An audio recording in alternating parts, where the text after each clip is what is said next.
성도 여러분 안녕하십니까? 오늘은 사기교과 9번째 시간 권세아들을 향한 선교회입니다. 오늘 이 시간은 권세아들과 부유한자들에게 왜 선교해야 하며 그들에게 필요한 도움은 무엇인지에 대해 알아보고자 합니다. 다 같이 찬미가 266장을 부르시겠습니다.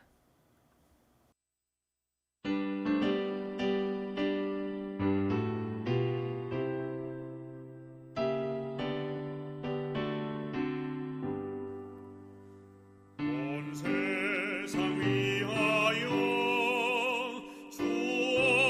주시었으니 만 백성 모두 나와서 주 말씀 들어라. 죄 가운데 빠져 죽어야 하리까. 구원의 음성 못 듣고 죽어야 하리까.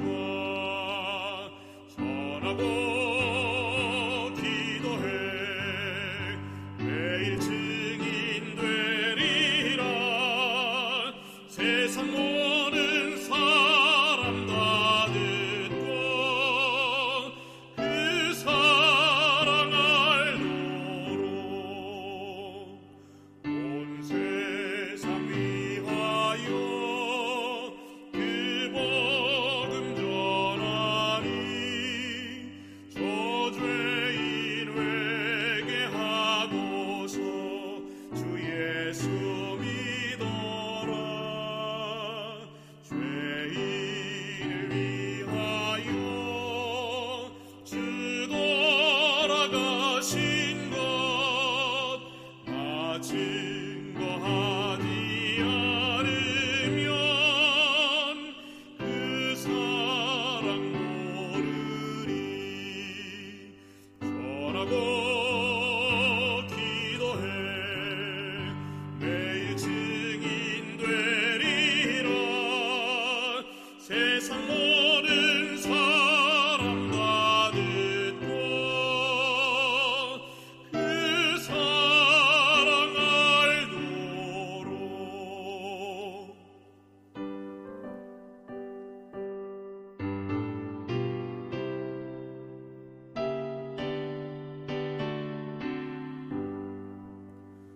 온 세상 위하여 주의 임하니. 주 예수 이름 힘입어 이 복음 전하라. 나 먼 곳에 가서 전하지 못하나. 나 있는 바로 그곳에 이 복음 전하리. 전하고 기도해 매일 증인 되리라. 세상 모든 사람 다 듣고 그 사랑 알도록. 하늘에 계신 하나님 아버지, 이 시간 우리의 마음에 말씀하실 때에 성령으로 우리가 거듭나게 할 주옵기를 예수 그리스도의 이름으로 기도드립니다. 아멘. 여러분이 개인적으로 친밀한 가장 힘이 있는 사람은 어떤 사람이십니까? 어떤 분은 고위 공직자나 이름만 말해도 다 아는 그런 사람일 수 있고, 또 어떤 분은 상당한 재력가나 영향력 있는 분을 개인적으로 잘 알 수도 있습니다. 그리스도인으로서 우리는 이들에게 어떤 자세를 취해야 할까요? 오늘의 기억절입니다. 사람이 만일 온 천하를 얻고도 제 목숨을 잃으면 무엇이 유익하리요? 사람이 무엇을 주고 제 목숨과 바꾸겠느냐? 아멘. 성경은 엄청난 부를 소유했거나 온 세상을 다스리는 자랄지라도 생명을 잃으면 그것이 무슨 소용이겠냐고 말하고 있습니다. 그렇습니다. 아무리 부유하고 권세가 있어도 생명은 살 수도 구할 수도 없는 것이 사람입니다. 그런 의미에서 우리 모두는 결국 다 똑같은 사망의 길로 가고 있으며 유일한 해결책은 생명 되신 예수 그리스도의 복음뿐입니다. 이 사실을 먼저 알고 있는 자로서 우리는 우리 주변에 있는 모든 사람들에게 하나님의 복음을 전해야 합니다. 이것은 권세 있거나 부유한 자들도 포함하는 일입니다. 오늘 교과의 순서입니다. 먼저 구약의 인물들 그리고 신약의 인물들을 같이 살펴보고자 합니다. 1회 소지 느부갓네살입니다. 여러분, 우리 재림교회는 보편 속죄를 믿습니다. 이것은 하나님께서 구원하시기로 예정하신 특별한 사람들만을 위해 그분께서 십자가에서 돌아가셨다고 믿는 어떤 다른 기독교의 믿음들과는 다릅니다. 재림교회가 믿는 보편 속죄란 그리스도의 십자가의 죽으심은 모든 인류를 위한 것이라 믿는 것입니다. 하나님은 모든 사람이 구원을 받으며 진리를 아는 데에 이르기를 원하시느니라. 아멘. 우린 이 말씀에서 모든 사람의 범위가 어떤 특정한 사람들이 아니라 모든 인류라고 믿고 있습니다. 따라서 하나님께서는 어떤 특정한 부류의 사람만이 구원을 받기를 원하시는 것이 아니라 남녀노소 빈부귀천을 막론하고 모든 사람들이 구원을 받길 원하신다는 것입니다.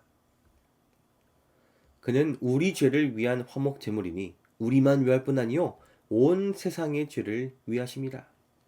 요한 1서에서도 우리 죄를 위해 돌아가신 그분의 보혈이 단지 우리를 위한 것이 아니라 이 세상 모든 이의 죄를 위해 돌아가셨다고 말하고 있음을 알게 됩니다. 곧 창세전에 그리스도 안에서 우리를 택하사 우리로 사랑 안에서 그 앞에 거룩하고 흠이 없게 하시려고. 그러므로 여기 바울의 권면 또한 그리스도께서 창세 전에 이미 온 세상 모든 이들을 위해 죄의 값을 치르셨고 그 중에서 그분을 개인의 구주로 받아들이기로 선택하는 이들을 그분의 자녀로 받아주신다는 의미로 이해해야 올바를 것입니다. 즉, 은혜를 받아들이는 것은 개인의 선택의 영역이지만 모든 사람은 이미 창세 전에 그리스도 안에서 선택받은 것입니다. 여러분, 왜 이 이야기가 오늘 우리에게 중요하냐면 이것을 통해 우리는 하나님께서 그리고 성경이 세상 모든 부류의 사람들에게 복음을 전하고자 함을 기억해야 하기 때문입니다. 이것은 도움이 필요한 이들이나 가난한 자들이나 삶이 어려운 자들만이 아니라 부유하고 높은 지위에 있거나 삶에 부족한 게 없어 보이는 자들일지라도 그들에게 복음이 전해져야 하고 하나님께서는 그들 또한 동일하게 구원하길 원하신다는 것을 우리가 기억해야 한다는 것입니다. 때로 우리는 우리의 선입견으로 그들에게 벽을 치고 힘겹게 다가갈 수 있습니다.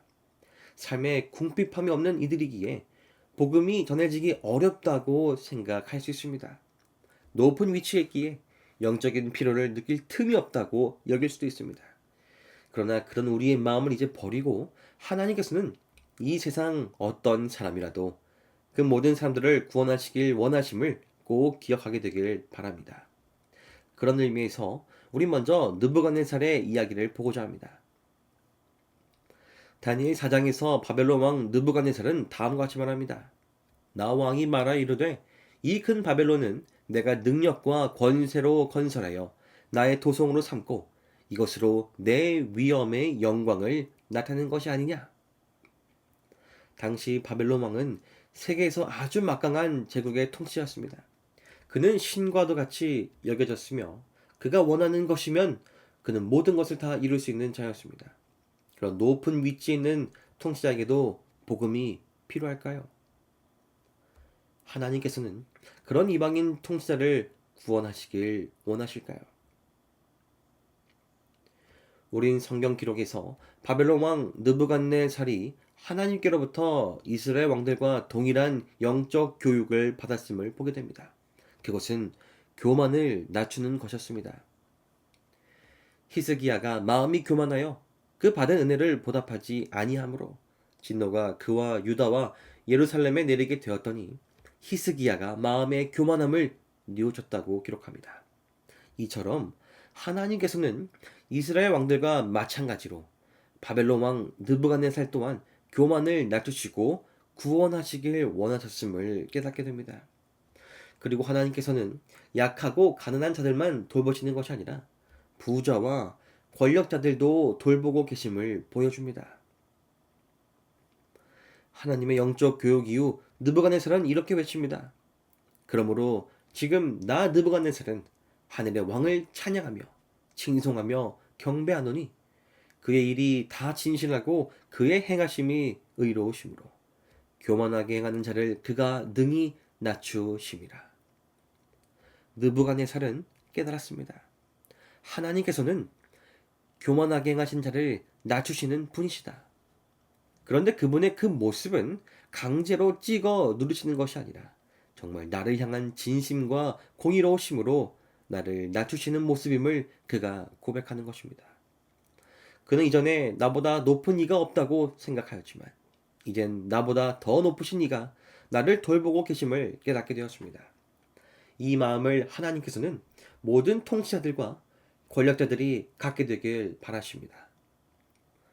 그럼 우리가 어떻게 그런 자들에게 복음을 전할 수 있습니까?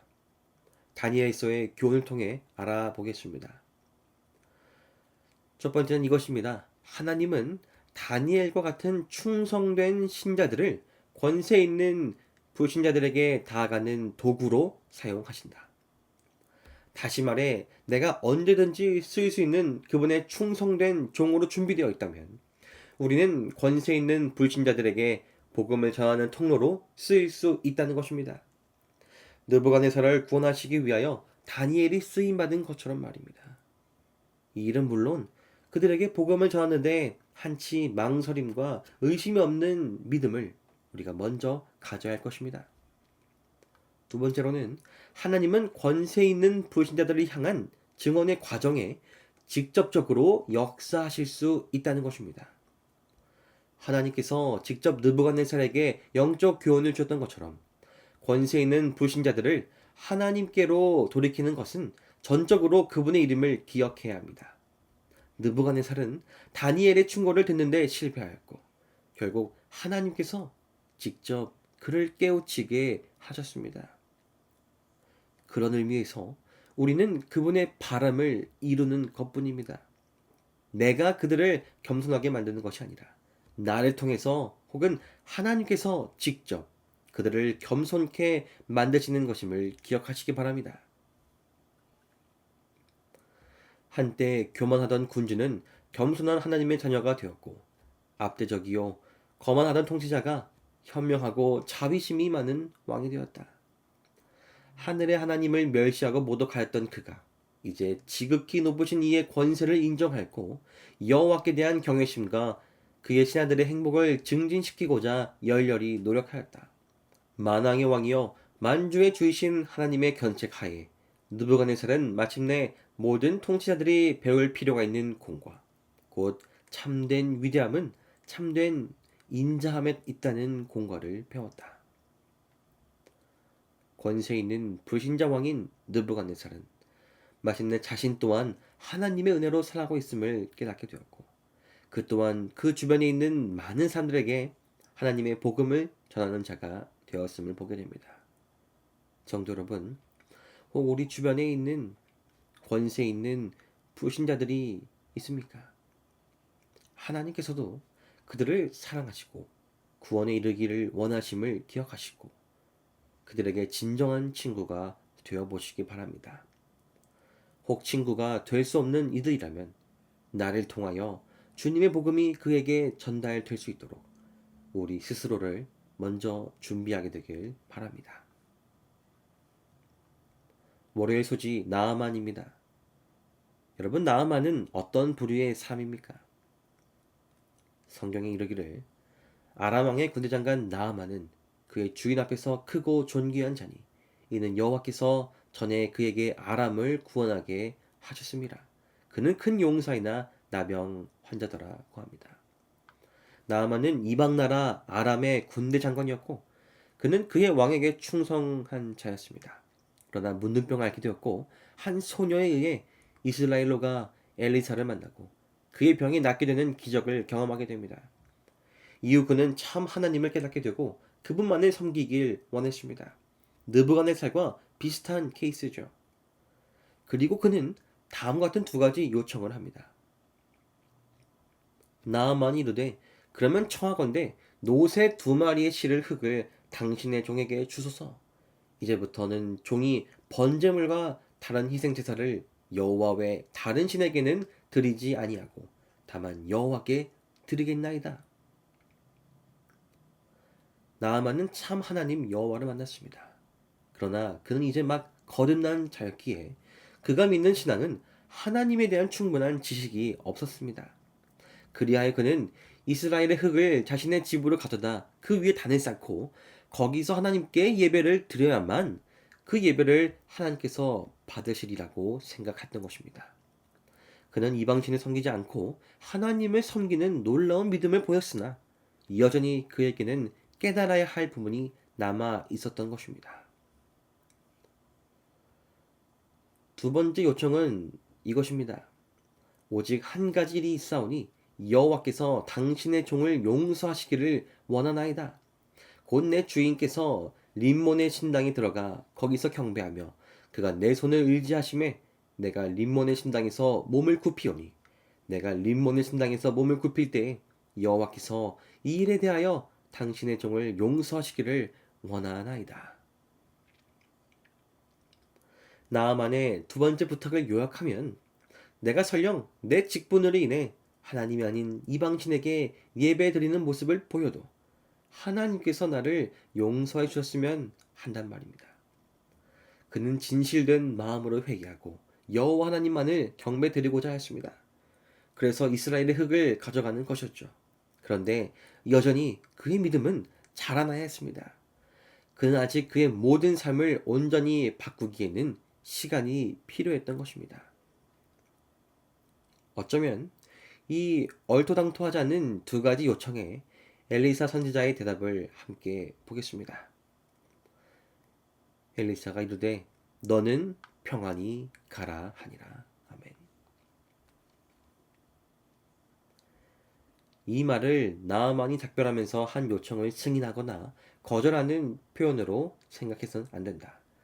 그는 의심이나 쉼없는 불확실성이 아닌 평안 중에 떠나야 했다. 하나님은 그에게 은혜를 베풀었으며 그는 하나님에 대한 지식과 경배 속에서 행복과 평안을 찾아야 했다. 나아만은 갓 회심한 신자로 양심이 살아있는 사람이었기 때문에 새로 발견한 믿음에 매달린다면 그의 능력과 지혜가 자라날 것이었다. 하나님께서 새 신자를 한 걸음씩 인도하며 어떤 문제의 개선이 필요한 적절한 시기를 아신다. 이것은 영혼 구원을 위해 일하는 사람들이 늘 염두에 두어야 할 원칙이다. 왜 이런 말을 그간 것입니까? 나아만은 이제 막 하나님을 만난 자였습니다. 그에겐 시간이 필요했습니다. 믿음이 자라나고 주님과 더 가까워져 진리를 깨달을 시간이 필요했습니다. 선지자는 그런 그를 질책하거나 급진적인 변화를 요구하지 않았음을 우리가 기억해야 합니다. 이것이 우리가 늘 진열할 마음가짐입니다. 느부갓네살이나 나아만과 같은 권세 있는 이들이 회심하여 주님을 만났다고 할 때 우린 그들이 그만큼의 지위와 명성이 있기에 곧바로 온전한 믿음을 보이길 원하고 또 기대할 수 있습니다. 그러나 그들에겐 시간이 필요한 것입니다. 그들과 관계된 이들 그리고 업무들에 있어 그들의 믿음은 성장할 시간이 필요한 것입니다. 그렇게 그때 나아만에게 가장 필요했던 말은 올바른 진리의 잣대가 아닌 마음의 평안을 주는 위로의 말이었습니다. 하나님께서 당신과 함께 하실 테니 지금은 평안히 가라. 여러분, 이것이 우리가 그들에게 나눠줘야 할 말입니다. 식물이 자라는 소리도 없고 눈에 뜨지도 않으나 끊임없이 계속하여 자라는 것처럼 그리스도인 생애의 발전도 그와 같다. 발전의 단계마다 우리의 생애가 완전하게 될 수 있다. 또한 우리에 대한 하나님의 목적이 성취되면 계속적인 발전이 있게 될 것이다. 성화는 일생을 통해 이루어야 할 사업이다. 우리가 기회를 많이 가질수록 우리의 경험은 넓어지고 우리의 지식 또한 증가한다. 우리는 책임을 질 만큼 강해지고 특권에 비례하여 더욱 성숙해질 것이다. 회심한 그 순간 우리는 완벽한 성인이 되는 것이 아닙니다. 우리의 성화의 과정은 일평생의 사업이라고 하죠. 이것은 발전의 단계마다 우리 생애가 완전하게 될 수 있다고 합니다. 마치 1단계, 2단계, 다음 단계로 넘어갈 수 있도록 100% 클리어 조건을 이루는 것과 마찬가지로 우리의 영적 성장은 다음 단계로 가기 위해 끊임없이 자라나야 하고 그 단계에서의 완전을 이루어야 하는 것입니다.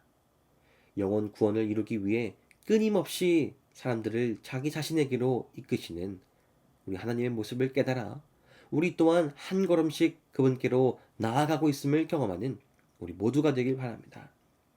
비록 온전치 못한 모습을 보일지라도 여전히 주님은 우리를 기다리시며 우리의 믿음이 성장하기를 원하십니다. 그리고 설령 우리가 연약한 모습을 보일 때 그분은 따뜻한 음성으로 우리에게 말씀하시는 분이심을 기억하시기 바랍니다. 화요일 소식 학식 있는 사람들에게 전하기 니고데모입니다. 니고데모는 학식 있는 자였습니다. 성경은 그를 유대인의 지도자 그리고 이스라엘의 선생이라고 말합니다. 사람들 눈에 그는 뛰어난 영적 지도자였으며 율법과 모든 계명들을 잘 지키는 본이 되는 자였습니다. 존경받는 니고데모, 성경을 매우 잘 알았으며 저 사람이면 분명 구원을 받을 거라고 생각받을 만한 사람, 니고데모. 그러나 그는 겉보기와는 다르게 그의 속은 영적 갈급함이 늘 있었던 자였습니다. 세간의 소문이 무섭기에 그는 밤중에 예수님을 몰래 찾아갑니다. 그리고 위대한 대화를 나눕니다. 여러분, 예수님은 겉보기에 올바르고 완전한 사람일지라도 그 속에 있는 필요를 제대로 아시는 분이십니다. 그것은 니고데모와 같은 존경받고 학식이 있는 영적 지도자도 마찬가지였습니다. 그는 그날 밤 예수님과의 대화를 나누고 마음의 변화가 시작되었습니다. 그러나 공개적으로 예수님을 따르기는 그에게 시간이 필요했습니다. 왜 그는 공개적으로 그의 믿음을 드러내지 못한 것입니까? 어쩌면 그것은 그가 잃게 될 혹은 마주하게 될 두려운 미래 때문이었을지도 모르겠습니다. 하지만 하나님은 그런 그를 기다려 주셨고 그는 결정적인 순간에 예수님께 도움을 주기도 하였습니다. 예수로 말미암아 무리 중에서 쟁론이 되니 그 중에는 그를 잡고자 하는 자들도 있으나 손을 대는 자가 없었더라. 바리새인들이 대답하되 너희도 미혹되었느냐? 당국자들이나 바리새인 중에 그를 믿는 자가 있느냐? 그 중 한 사람 곧 전에 예수께 왔던 니고데모가 그들에게 말하되 우리 율법은 사람의 말을 듣고 그 행한 것을 알기 전에 심판하느냐? 그리고 그는 예수님께서 돌아가신 이후에도 그분을 여전히 공경하는 모습을 보입니다. 일찍이 예수께 밤에 찾아왔던 니고데모도 몰약과 침향 섞은 것을 100리트라쯤 가지고 온지라. 이에 예수의 시체를 가져다가 유대인의 장례 법대로 그 향품과 함께 세마파로 쌌더라. 이후 그의 삶을 사도행적은 이와 같이 기록합니다. 이제 유대인들이 어린 교회를 멸하려고 노력하고 있는 때에 니고데모는 그 교회를 보호하려고 나왔다. 니고데모는 더 이상 조심하거나 의심하지도 아니하였고 제자들의 신앙을 격려하고 예루살렘에 있는 교회를 유지하는 일을 돕고 복음 사업을 발전시키는 일에 그의 재산을 사용하였다. 전날에 그에게 존경을 표했던 사람들이 이제는 그를 조롱하고 핍박하였으므로 그는 이제 세상 재물에는 가난하게 되었으나 자신의 신앙을 옹호하는 일에는 흔들리지 아니하였다. 학식이 있던 니고데모, 존경받던 니고데모는 후에 예수님을 공개적으로 따르는 자가 되었고 그로 인해 그가 비록 모든 것을 잃게 되었으나 그의 믿음은 자라나 주님께로 더 가까이 가게 된 것을 알 수 있습니다. 여러분, 우리 주변에도 복음을 충분히 아는 듯한 이들이 있습니다. 겉으로는 구원받기에 충분해 보이고 성경에 대한 지식이 엄청나 복음이 필요하지 않아 보이는 이들도 있습니다. 어쩌면 교회 안에 우리들의 자녀일지도 모르겠습니다. 그러나 겉으로는 문제없는 이의 내면에 있는 필요를 예수님께서는 아셨고 그런 그에게 예수님께서는 찾아가시어 그의 마음의 변화가 시작된 것입니다. 여러분, 니고데모에게도 예수님이 필요했던 것처럼 오늘 우리 주변에 있는 학식 있는 이들에게도 예수님이 필요함을 기억하시고 그들에게도 복음을 전하는 우리 모두가 되길 바랍니다. 세상에서 높은 학식을 가진 사람들과 재물과 직업적인 면에 명망이 뛰어난 사람들을 개인적으로 찾아가서 그들의 구원 문제를 말해주는 일은 극히 드무다. 많은 그리스도인 교역자들이 이러한 계급의 사람들에게 접근하기를 꺼린다. 그러나 그렇게 해서는 안 된다. 가령 사람이 물에 빠졌다고 하면 그가 변호사나 상인이나 혹은 재판관이라고 해서 우리가 수수방관하고 그가 죽는 것을 바라보고만 있지 않을 것이다. 낭떠러지를 향해 급하게 달려가는 사람을 보게 된다면 우리는 그 사람의 지위나 직업을 상관하지 않고 지체 없이 뒤로 물러나도록 소리칠 것이다. 이와 같이 우리는 사람들에게 저희 영혼이 위기에 처했다는 경고를 지체 없이 말해 주어야 한다. 수요일 소지 부자를 향한 선교입니다. 마태복음 19장에선 한 젊은 부자 관원이 등장합니다. 그가 예수님과 나눈 대화의 결론은 이것입니다. 예수께서 이러시되 너가 온전하고자 할진대 가서 너의 소유를 팔아 가난한 자들에게 주라. 그리하면 하늘에서 보화가 내게 있으리라. 그리고 와서 나를 따르라. 그 말을 들은 그는 다음과 같은 행동을 보입니다. 그 청년이 재물이 많으므로 이 말씀을 듣고 근심하며 가니라. 성경은 그의 근심의 이유를 그가 재물이 많았기 때문이라 말합니다. 예수님께서는 그의 소유를 다 팔면 아무것도 그에게 남지 않을 것이라 말씀하신 게 아닙니다. 분명히 하늘에서 보화가 있겠다고 그분이 약속하였습니다. 그럼에도 그는 그 약속을 들었으나 그의 마음의 우선순위는 하늘보다는 그가 지금 가진 재물이 더 높았던 것으로 보입니다. 결국 그는 근심하며 돌아갑니다. 이에 예수님께서는 다음과 같이 말씀하셨습니다. 다시 너에게 말하노니 낙타가 바늘귀로 들어가는 것이 부자가 하나님의 나라에 들어가는 것보다 쉬우니라 하시니. 이것은 부자들이 결코 하늘에 들어가지 못함을 의미하지 않고 부자들이 그들의 삶의 우선순위가 재물에서 하나님으로 쉽게 바뀌기가 어려움을 의미하는 말씀입니다. 주의하지 않으면 재물이 그들의 구원을 가로막는 장애물이 되기 쉽다는 것입니다. 여러분, 부자나 가난한 자나 모두 복음이 필요한 이유는 바로 우리 모두는 죽음으로 달려가고 있으며 돈으로는 죽음을 이길 생명을 살 수 없기 때문입니다. 그렇기에 복음은 부자에게도 필요합니다. 아니요, 부자가 아니라 모든 사람에게 필요한 것이 바로 복음, 영생의 선물입니다. 누가복음 19장에서 삭개오가 등장합니다. 그도 역시 부자였습니다. 그러나 그는 마태복음 19장의 젊은 부자 관원과는 다른 결정을 보여줍니다. 삭개오가 서서 주께 여짜오되 주여 보시옵소서 내 소유의 절반을 가난한 자들에게 주겠사오며 만일 누구의 것을 속여 빼앗은 일이 있으면 4배나 갚겠나이다. 예수께서 이르시되 오늘 구원이 이 집에 이르렀으니 이 사람도 아브라함의 자손이미로다. 젊은 부자 관원에게 하신 말씀과 달리 삭개오에게는 너의 소유를 다 팔라고 하지 않으셨습니다. 그 이유는 젊은 부자 관원과 달리 삭개오는 재물이 하나님보다 그의 삶의 우선순위가 높지 않았기 때문이었습니다. 그가 예수님을 만나고 난 후 그의 삶의 우선순위가 뒤바뀐 것입니다. 여러분, 부자에게 재물보다 더 필요한 것은 구원의 복음입니다. 이들에게도 복음이 필요합니다. 그러나 이 복음이 그들 삶에 제대로 들어가기 위해선 삶의 우선순위가 바뀌어야 함을 깨달아야 할 것입니다. 이 말씀은 오늘 우리에게도 적용됩니다. 얼마나 재물을 소유하고 있던, 우리에게 필요한 것은 죄로부터의 구원, 생명의 복음입니다. 그러나 우리가 만일 재물과 하나님을 두고 우리의 우선순위를 잘못 설정해 두고 있다면 우리는 얼마나 많은 재물을 가졌든 간에 마태복음 19장에 이 젊은 부자 관원과 동일한 길을 걷고 있음을 기억하시고 오늘 우리 주님 앞에 겸손히 다가오게 되시길 바랍니다.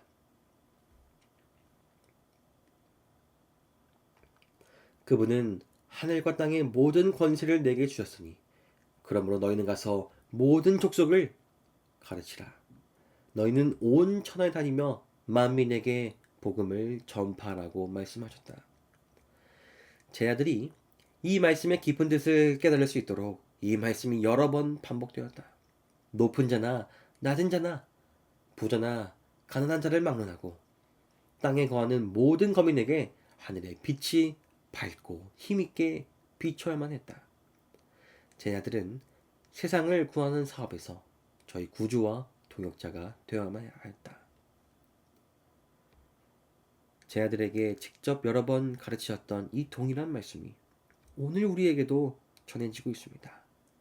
주님의 부르심에 겸손히 순종하는 선택을 내리는 저와 여러분이 되길 바랍니다. 마지막 목요일 소지 권세자를 향한 선교입니다. 예수님께서는 권세 있고 힘 있는 자들 또한 당신의 사역에 참여하기를 원하십니다.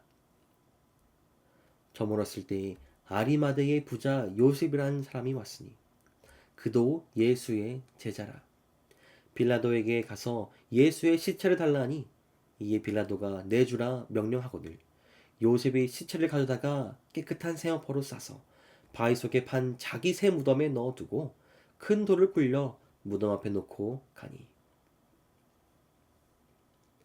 이사야는 메시아에 대하여 다음과 같은 예언을 남겼습니다.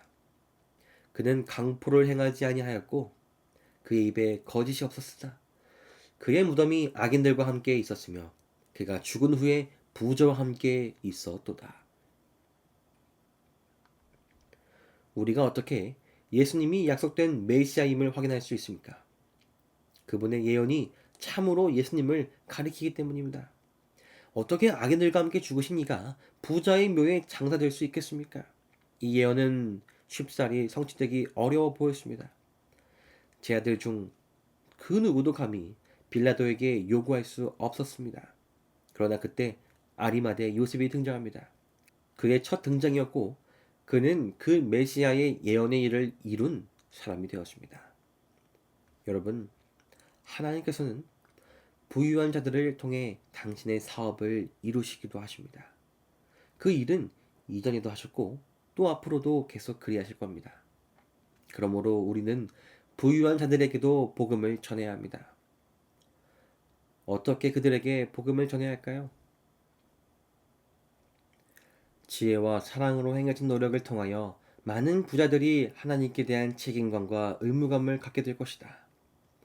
그들이 고통당하는 인류를 평안케 하는 일에 하나님의 대표자로 일하기를 하나님이 기대하시는 사실이 분명해지면 많은 사람들이 이것에 반응하고 그들의 재산과 동정심을 가난한 자들을 돕는 일에 바칠 것이다. 그들의 마음이 이기적 관심에서 떠나게 되면 많은 이들이 자신들을 그리스도께 바치도록 이끌림을 받을 것이다. 물론 그들에게 먼저 섣불리 다가가는 것은 지혜롭지 못할 것입니다. 예수님의 방법처럼 그들이 하나님께로 다가오도록 해야 할 것입니다. 먼저 영감의 글처럼 하나님께서 그들을 통하여 일하기를 원하심을 그들이 깨닫도록 해야 할 것입니다. 권세 있는 자들은 자신들이 할 수 있는 의미 있는 일을 찾기도 합니다. 그런 그들에게 우리는 그들이 할 수 있는 하나님의 일을 소개하고 같이 동참할 수 있는 기회를 만들어 주어야 할 것입니다. 그것으로 그들이 하나님을 만나고 마음의 변화가 생길 수 있기 때문입니다. 공부를 마치면서 하나님께서는 모든 사람을 구원하길 원하신다는 사실을 잊지 마시기 바랍니다. 그것은 권세자들이나 부유한 자도 모두 포함한 것입니다. 우리는 그들에게도 복음을 필히 전해야 합니다. 소외된 가난한 자들에게 복음이 필요하다고 생각하고 선교하는 것처럼 소외된 부유한 자들에게도 복음을 전하고 그들의 진정한 친구가 되어 예수님을 소개하는 우리 모두가 되길 바라며 교과를 마치겠습니다. 이번 주 함께해요와 시작해요 미션입니다. 이번 주 함께해요는 신자는 아니지만 때때로 접촉할 수 있는 권세 있는 사람을 매일의 기도 목록에 추가하고 그를 위해 기도하십시오입니다. 나와 접촉이 가능한 권세 있는 사람을 위해 기도하시기 바랍니다. 하나님께서 그 또한 구원코자 하심을 잊지 마시기 바랍니다. 이번 주 시작해오는 한 번도 만난 적이 없더라도 권세를 가진 사람에게 편지나 이메일을 보내고 그 사람을 위해 기도하겠다고 말하십시오입니다. 시작해요의 미션은 한 발 더 나아가 한 번도 만난 적이 없는 이들을 위해 기도하고 그들에게 그 사실을 알리는 것입니다. 먼저 중요한 것은 그들을 위해 진심으로 기도하는 우리의 마음일 것입니다. 오늘 공부를 정리하겠습니다. 예수님은 모든 인류를 사랑하시며 부자와 권세자도 구원하기 원하심을 깨달았습니다. 부와 권력보다 더 고귀한 것은 그리스도 안에 있는 구원의 소망임을 느꼈습니다. 부자와 권세자들에게 맞는 방법을 활용하여 한 걸음씩 주님께 인도하도록 기도하고 노력하기로 이제 결심해야 합니다. 교과의 결론입니다. 예수님은 모두를 위해 돌아가셨으며 부자와 권세자들에게도 구원이 필요하다. 인간의 본성은 같다. 부와 권력보다 더욱 고귀한 것은 그리스도 안에 있는 구원의 소망이다. 하나님은 사람을 능히 낮추시고 마음의 감동을 주실 수 있다. 변화가 필요한 것을 하신 주께서는 그들을 한 걸음씩 인도하시며 우리가 지혜와 노력을 다해 그들을 위해서도 일하기를 원하신다.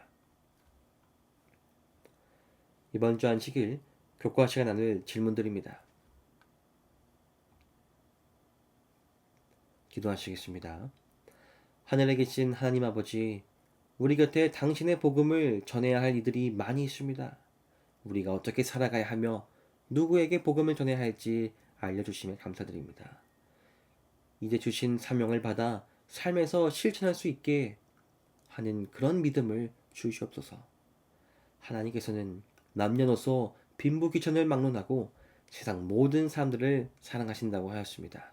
우리 또한 세상 모든 이들을 사랑하여 그들에게 구원의 아름다운 약속을 전할 수 있도록 주님 우리의 마음을 감동시켜 주시옵소서.